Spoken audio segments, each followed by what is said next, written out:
He was non-responsive to his name, to directions.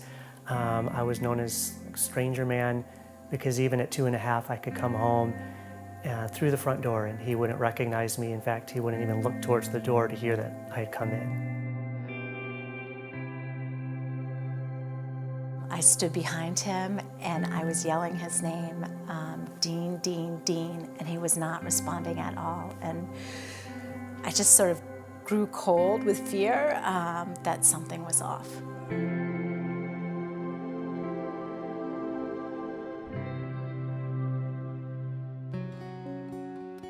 Dean was about 12 months old when we first started noticing that he was not meeting his developmental milestones. At one point, I was so desperate for him to say anything, I was holding up a little ball and pointing to it and saying, ball, ball, say ball, Dean, ball, ball. And he had no idea what was going on. So Dean had a favorite toy that we kept in his room, and it was a zebra that would turn around and bounce up and down and just go around and around and around and around. And sometimes he would have his head tilted back and his eyes closed, and he was in his own world. Most frightening of all, he would bang his head, and so he would have a bruise on the front of his forehead, and I didn't understand why he was doing that, like why he would give himself that sort of pain. When I heard the word autism, I was in shock. I sort of immediately went to rejection, like there's no way my beautiful son could have autism.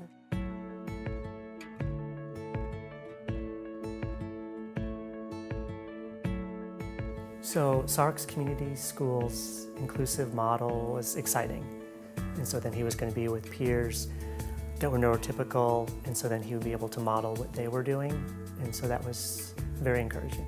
They told me it was very important for kids to learn how to play.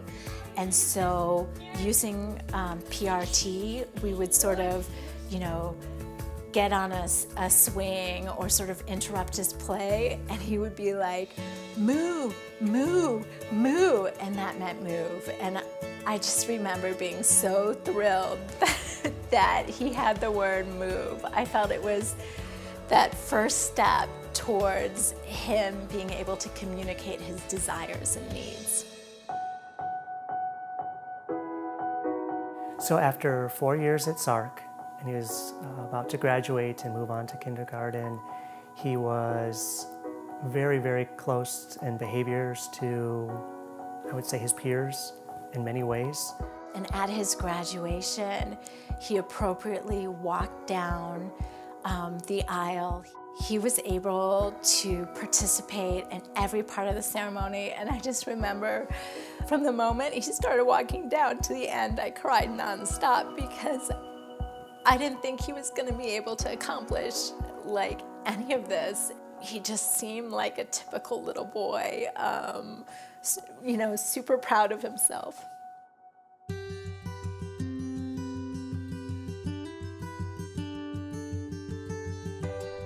Dean was able to learn right alongside the typical peers in his kindergarten classroom.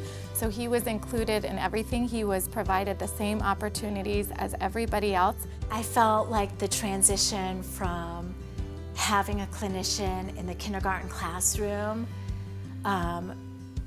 we started with every day, then we started with three days a week, then 2 days a week, then just one afternoon, and it was such a smooth, easy transition, and he was able to finish out the rest of the kindergarten year in a typical classroom.